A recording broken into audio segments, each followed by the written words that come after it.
वंदन करूं अरिहंत को, सिद्धन करूं प्रणाम। आचार्य उपाध्याय का ले सुखकारी नाम। सर्व साधु सरस्वती दया धर्म सुखकार, महावीर भगवान को मन मंदिर में धार। परमेष्टि नमस्कारम् सारं नवपदात्मकम् आत्मरक्षाकरं वज्र पंजराहं स्मराम्यहम्।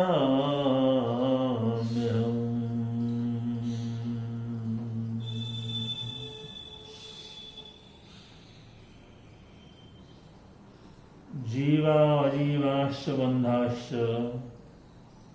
पुण्यं पापाश्रवो तथा संवरो निर्जरा मोक्ष संते ते तथ्या नव। आज हम चल रहे हैं आश्रव तत्व की तरफ। जीव तत्व बतलाया, जीव द्रव्य का वर्णन किया, जीव द्रव्य के एक से लेकर के अनंतानंत उसके भेद हैं वो बतलाए गए। पुद्गल द्रव्य जो छठा द्रव्य है उसके संबंध में बातचीत की गई और उसके भी भेद प्रभेद ऐसे होते होते संख्यात असंख्यात अनंतानंत उसके भी भेद हो जाते हैं। ऐसे धर्मास्ति अधर्मास्ति आकाश के नहीं होते, इसके जो सारे के इनके वो तो एक एक हैं और ये एक से अनंत तक इनकी संख्या है।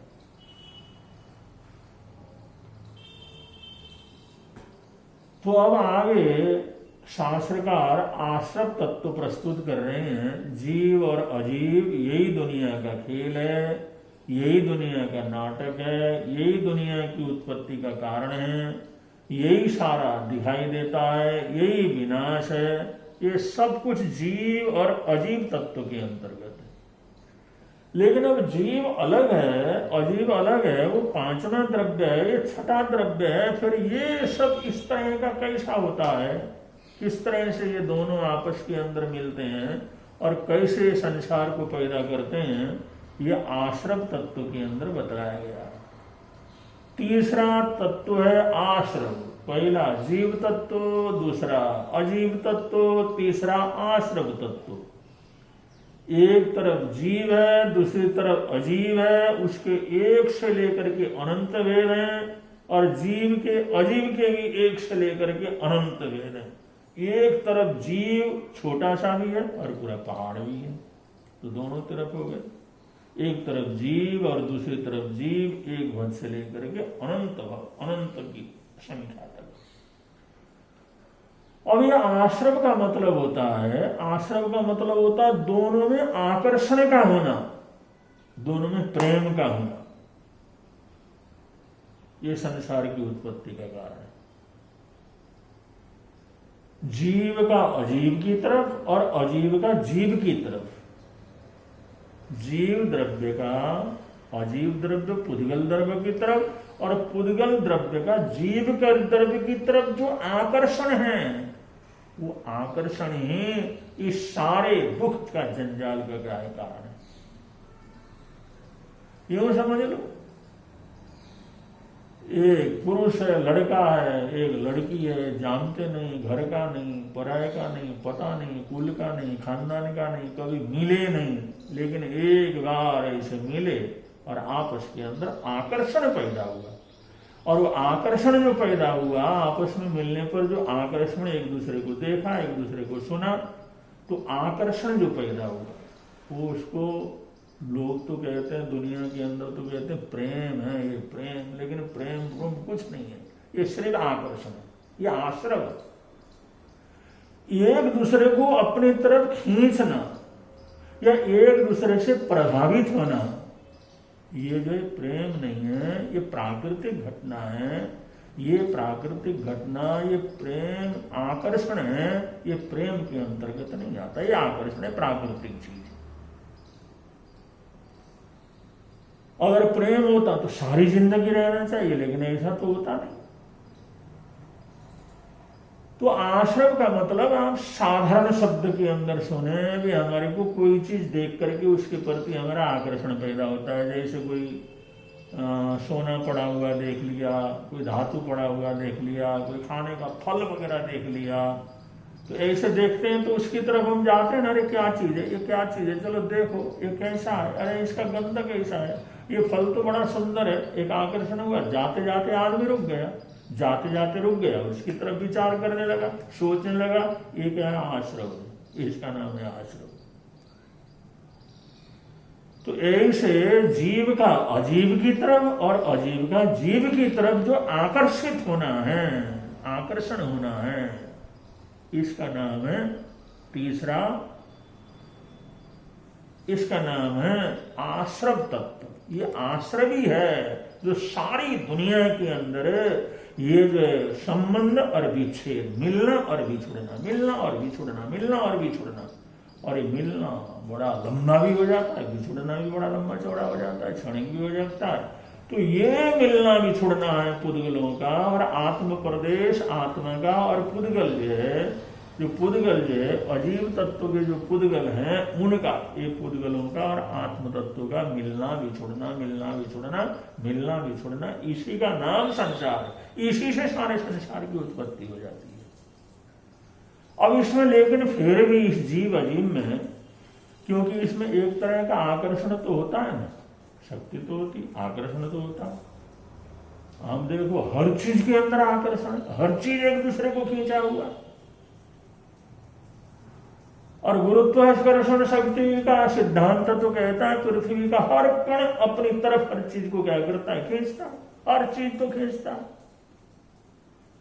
और इस खिंचाव को हम चुंबक के अंदर देखते हैं, चुंबक भी पृथ्वी तत्व का एक हिस्सा है, चुंबक जो है वो भी पृथ्वी तत्व ही है, और वो पृथ्वी तत्व का एक चीज है, तो वो जो है आकर्षण, वो लोहा वगैरह दूसरे को, लोहे को दूर से खींचता है, उसके अंदर कितनी ताकत होती है, कितना बल होता है, कितनी शक्ति होती है, या आकर्षण की शक्ति।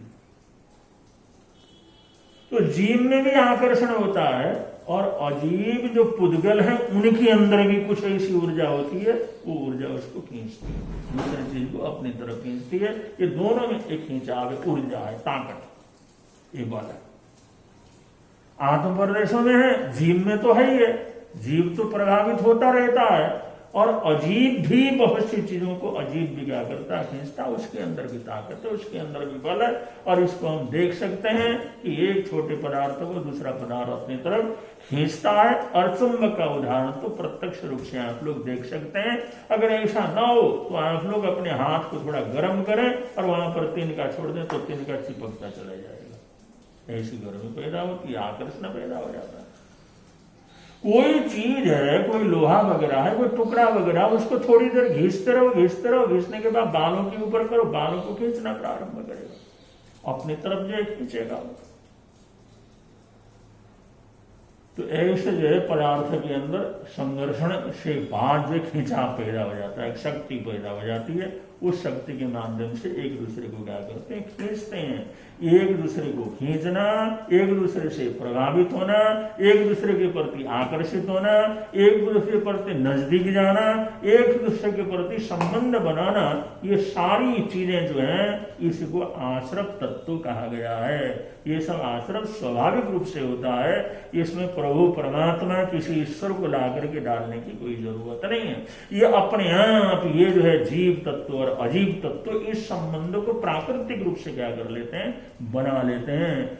ऐसा कहना, ऐसा सिद्धांत, ऐसी मान्यता जैन दर्शन की अपनी मान्यता, ये जैन दर्शन का अपना मान्यता है। और जो इस दुनिया के अंदर कितनी चीजें हैं, भेद प्रभेद कितना, कोई लाल है, कोई सफेद है, कोई पीला है, कोई काला है, हरा है, नीला है, और ऐसे कोई अच्छा है, कोई बुरा है, कोई सुंदर है, कोई असुंदर है, कोई आकर्षक है, कोई अनाकर्षक है, और गर्म में कोई गर्म है, कोई ठंडा है, कोई खुरदुरा है, कोई चिकना है, कोई छोटा है, कोई बड़ा है, कोई सुगंध है, कोई दुर्गंध है, कोई कठोर है, कोई कोमल है, कोई नरम है, कोई ठोस है, कोई खट्टा है, कोई मीठा है, कोई कड़वा है, कसैला है, चरका है, तीखा है, लूना है, अलूना है। ये सारा जो 5 इंद्रियों के 23 विषय है ना, ये अलग अलग वस्तुओं के अंदर सब क्या करें बटे हुए। और आश्चर्य की बात तो ये है, क्योंकि इसमें भी जीव तत्व और अजीव तत्व के आकर्षण को मिलने को, इसको जो है संसार बतलाया गया, इसी को संसार की उत्पत्ति का कारण बतलाया गया। अब दोनों के अंदर किसको महत्वपूर्ण दें, दोनों के अंदर किसको महत्व दें हम लोग, दोनों में किसको बलवान माने, तो इसमें ये सब करने की जिम्मेदारी तो जीव तत्व के ऊपर ही क्या करता रहता है। इसलिए जीव को ही उसका कर्ता धर्ता माना जाता है कि जो कुछ भी अच्छा बुरा किया तो जीव ने किया, अजीब ने नहीं किया। कि अजीब के अंदर सोचने की ताकत नहीं है, अजीब के अंदर चिंतन करने की ताकत नहीं है, अजीब के अंदर ज्ञान नहीं है, अजीब के अंदर कोई जो है समझदारी नहीं है, निर्णय लेने की ताकत नहीं है। ये सारी ताकत तो जीव के अंदर है। तो इसलिए अच्छे बुरे कर्मों का जितनी भी जिम्मेदारी है वो जीव के सिर के ऊपर ही क्या कर जाता आ जाता। न देवता के सिर के ऊपर आता है, न परमात्मा के सिर के ऊपर आता है, न किसी भी दुनिया को बनाने वाले के ऊपर आता है, क्योंकि किसी ने बनाया नहीं, और बनाने वाला तो खुद जीव है। इसलिए जीव ही वो अपने कर्ता धर्ता सब है, खुद करता है, खुद भोगता है। इस तरह से सारी चीज आकर के जीव तत्व में आकर के समाहित हो जाती है। हम थोड़ी देर के लिए विचार कर लें, थोड़ी देर के लिए सोचें, ये लाल है, सफेद है, पीला है, काला है, हरा है, नीला है, क्या ये वस्तुओं में, क्या पदार्थों में, क्या सामने जो हमारे को दिखाई दे रहा है उस चीज में? नहीं, उसमें कुछ नहीं है। चिंतन करने वाले कहते हैं 5 प्रकार के रंग या उसके मिश्रण से बनने वाले सैकड़ों प्रकार के रंग, ये सब जीव के अंदर है, अजीव के अंदर नहीं। अब ये बात थोड़ी समझ में तो नहीं आएगी, लेकिन गहरी चिंतन करें तो समझ के अंदर आ जाता है। ये 5 प्रकार के विशेष रंग और उनके मिश्रणों से होने वाले अनेकानक सैकड़ों हजारों प्रकार के जो रंग हैं, ये सारे रंग ये जो अजीब में नहीं है, ये सब जीव में, ये सब हमारे आंखों में है। तो आप पूछोगे सामने पेड़ है उसका कोई रंग नहीं है? उन्होंने कहा कुछ नहीं, सामने फूल है वो कोई रंग नहीं है, जैन दर्शन के अनुसार नहीं है उसमें। ये सफेद नीले पीले इतने फूल वगैरह सब दिखाई देते हैं, सुंदर लगता है, क्या है नहीं उसके अंदर? जैन दर्शन करता नहीं है, उसके अंदर कोई रंग नहीं। फिर वो दिखते कैसे हैं? सामने तो दिख रहे हैं, वो तुम्हारी आंखों में, वो सारे दृश्य, सारे रंग, सारी आकृतियां, जो कुछ भी है वो तुम्हारी आंखों में, पदार्थ के अंदर नहीं। अगर आंख न हो, तुमने आंख बंद कर दी, तो कौन सा ये लाल है, कौन सा हरा है, कौन सा पीला है, कौन सा लाल है, तुम्हारे लिए तो सब खत्म हो गया। और जो पदार्थ तो जैसा है ऐसा है, फूल तो जैसा है वैसा है, पेड़ तो जैसा है वैसा है, पत्ते तो जैसे है वैसे हैं, वो सारी आकृति, सारा रंग ये तुम्हारी आंखों में, जीव में है, अजीब के अंदर नहीं है। इतनी गहरी बात है।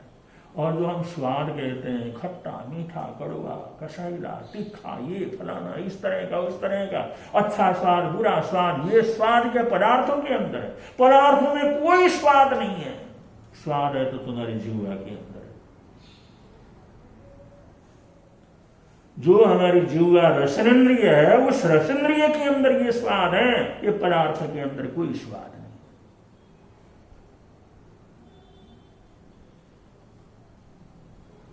सुनने वाला सोचेगा ये तो कुछ समझ में नहीं आ रही बात। अरे हम कहते हैं ये हमारे को अच्छा लगता है, ये अच्छा नहीं लगता, कोई चीज खाया नहीं जाता, कोई खाया ही नहीं जाता, कोई खाते हैं तो कड़वा लगता है, थूकना पड़ता है, और आप कहते हैं इसके अंदर कोई स्वाद ही नहीं है।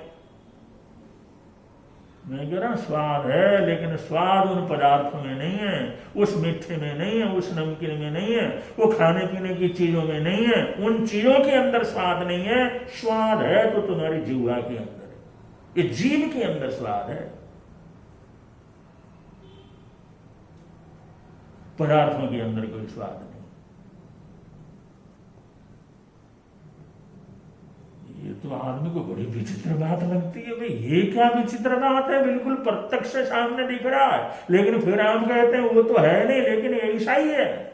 जब अच्छी तरह से आप लोग इस दर्शन के अंतर्गत जो प्रवेश करोगे, जीव तत्व को अजीव तत्व को अच्छी तरह से समझोगे, तो तुम्हारे को पता लगेगा ये सारे स्वाद जितने भी हैं ये भी पदार्थ के अंदर नहीं है, ये रंग जितने भी हैं वो भी पदार्थ के अंदर नहीं है। किसी को तुम कहे तो हल्का है, भारी है, ये कठोर है, ये कोमल है, ये गीला है, ये सूखा है, ये ठंडा है, ये गर्म है। जैन दर्शन कहता है किसी पदार्थ में कुछ नहीं, ये सब मनुष्य की स्पर्श इंद्रिय के अंतर्गत। ये जो है प्राणी में जीव तत्व के अंतर्गत ये सारा कुछ है। अगर जीव तत्व अजीव तत्व के अंदर ऐसा कुछ भी नहीं है, सब कुछ प्रत्यक्ष होते हुए भी निश्चय दृष्टि से देखा जाए तो हल्का हल्का या गरम, गरम या ठंडा, हल्का या भारी, खुरदरा या चिकना, जो कुछ भी जो हम कहते हैं वो सब तुम्हारे स्पर्श के अंतर्गत है, उसके अंदर नहीं है।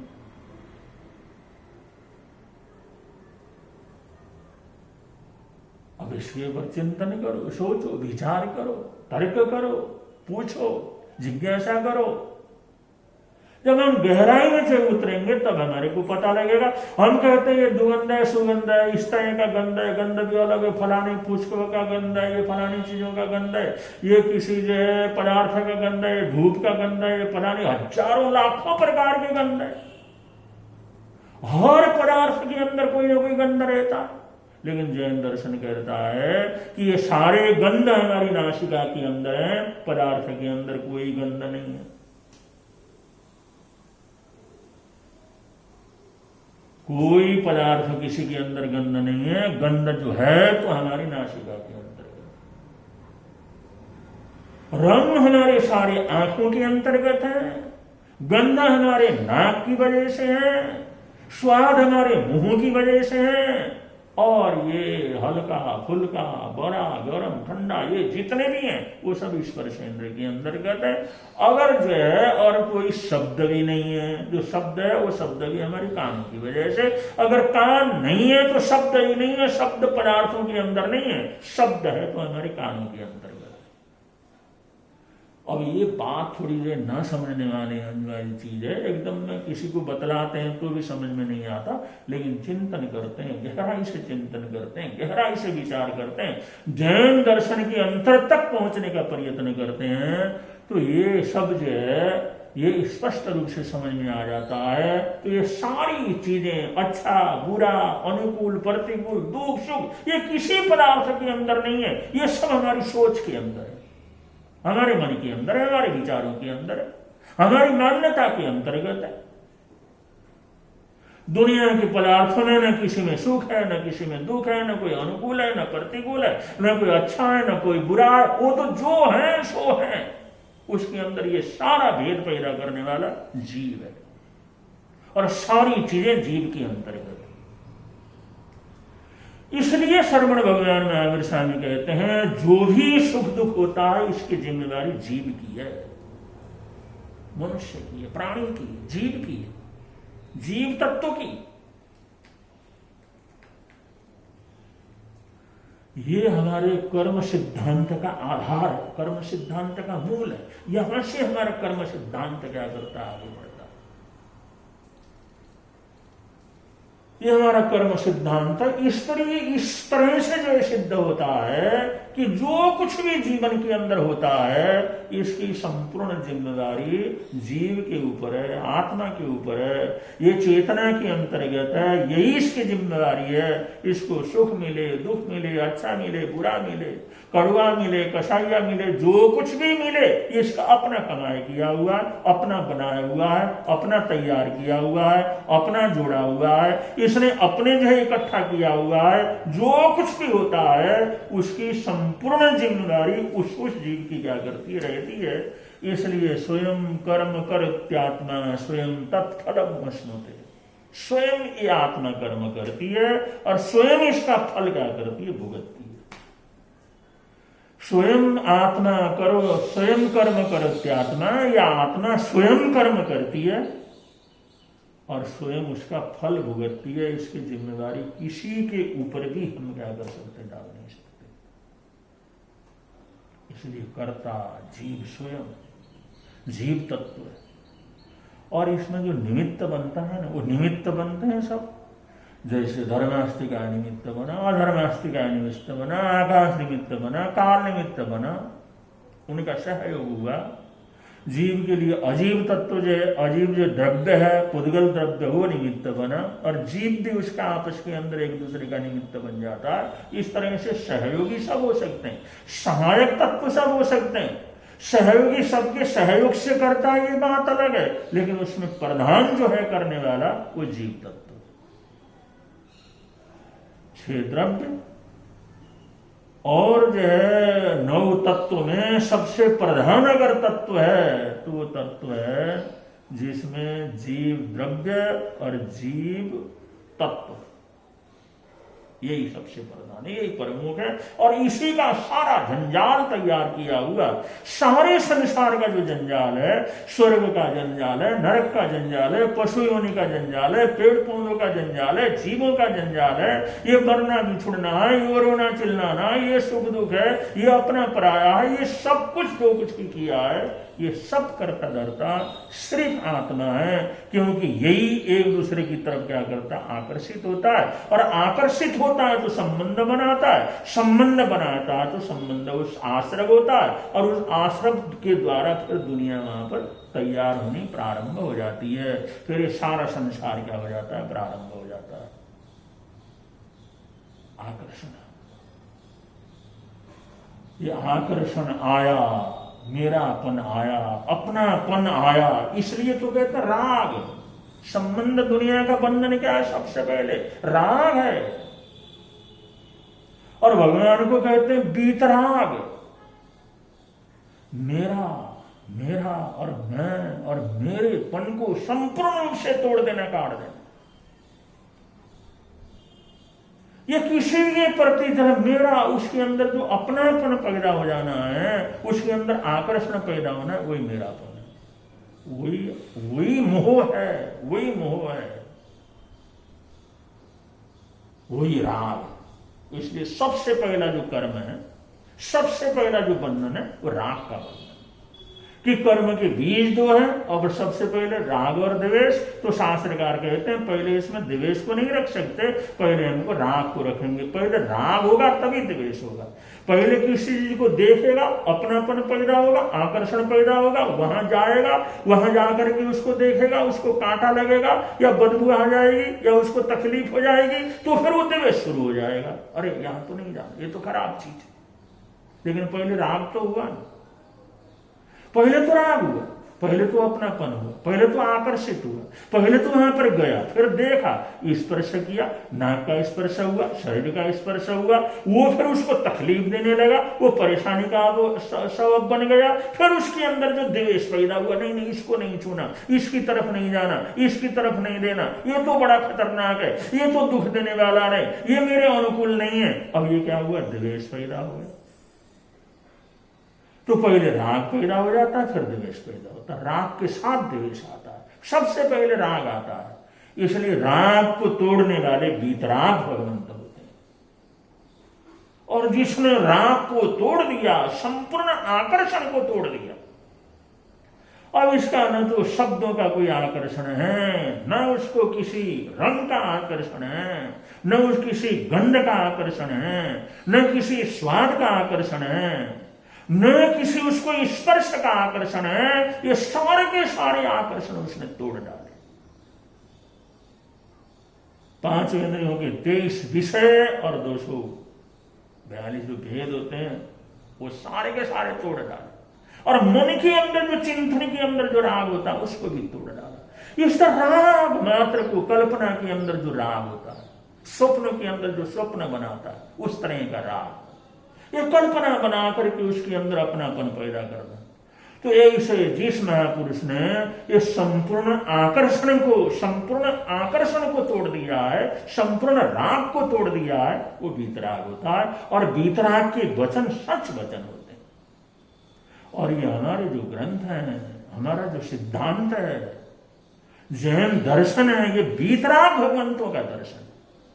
इसलिए इसके ऊपर हम शंका नहीं कर सकते, इसके लिए इसको झूठ नहीं मान सकते, क्योंकि झूठ का कारण ही नहीं। ये उन लोगों ने बतलाया हुआ रास्ता है जिन्होंने राग को नष्ट कर दिया। राग को नष्ट कर दिया का मतलब जिन्होंने आश्रव तत्व को ही समाप्त कर दिया। वह आश्रव ही नहीं है, आकर्षण ही नहीं है। जब आकर्षण ही नहीं है, जब आश्रव ही नहीं है, तो वहां पर कुछ आने जाने का कोई सवाल ही पैदा नहीं होता। एक आत्मा बिल्कुल अलग हो गई संपूर्ण रूप से, तो इस अवस्था को वीतराग अवस्था कहा जाता है। और उस वीतराग अवस्था की आराधना साधना हम लोग करते हैं। उसी रास्ते के ऊपर चलना हमारा काम है। जो हम साधु साधु श्रावक श्राविकाएं हैं, जैन साधु साधु श्रावक श्राविकाएं कहलाते हैं, या इसके ऊपर श्रद्धा रखने वाले हैं, हमारा लक्ष्य है कि हम वीतराग को अपना आदर्श मान करके चलें और आश्रम को रोकें। हमारी सारी साधना, सारी आराधना आश्रम को रोकने के लिए। लेकिन बहुत से लोग तो जैन तो हैं, साधु साध्वी हैं, श्रावक श्राविकाएं हैं, लेकिन उनको आश्रम का ही पता नहीं है, और कैसे कर्मों का बंधन होता है उसका ही पता नहीं है, उसकी जानकारी नहीं है। इसलिए नाम के तो बहुत हैं, लेकिन काम के कोई कोई होते हैं। तो असली चीज को पहचान करके चलने वाले वो कोई कोई होते हैं। लेकिन फिर भी सुनता रहेगा, संपर्क में रहेगा, जैसे कि संगत में रहेगा, जैसे कि संगत में रहेगा, वैसे उसकी तरक्की भी क्या कर जाती है, हो जाती है। जैसे एक चींटी को यहां से दिल्ली जाना हो तो उसको कितने साल लगेंगे। अगर एक चींटी को कहोगे यहां से तो दिल्ली के लिए निकल, अब वो निकल करके दिल्ली जाने में उसको कितना टाइम लगेगा। अगर वही चींटी कोई दिल्ली जा रहा यात्री, उस यात्री के शरीर के ऊपर जो कपड़ा है उसके अंदर चढ़ जाए तो आराम से 12-15 घंटे में वो दिल्ली पहुंच जाएगी। वो चींटी जो यहां से हजारों वर्ष तक नहीं जा सकती वहां पर, वो चींटी किसी का सहारा मिल जाए, कोई ऐसा संगत मिल जाए, कोई जाने वाला मिल जाए और उसके ऊपर चढ़ जाए, उसके कपड़े में चढ़ जाए, उसके सामान में अगर चढ़ जाए, तो जितने जल्दी 5-7 घंटे में वो पहुंचेगा, 2-2.5 घंटे के अंदर पहुंचेगा, उतने घंटे में वो चींटी भी वहां से वहां पहुंच जाएगी। तो चलो, हमारे को सारा ग्रंथ नहीं आते, सारा सिद्धांत नहीं आता, सारा गहराई के अंदर नहीं है, लेकिन उस रास्ते के ऊपर चलने वाले महापुरुषों के साथ अगर हम चाहें, उनके पास अटैच्ड हैं, उनके साथ जुड़े हुए हैं, उनके साथ चल रहे हैं, तो कभी ना कभी तो हम भी उस असलियत का अनुभव करने वाले हो जाएंगे। ये जो है जैन दर्शन का हार्द है, वो आप लोगों को बतला रहे हैं। आगे किस तरह का वर्णन होता है वो समय पर बतलाएंगे। बोलिए भगवान महावीर स्वामी की जय।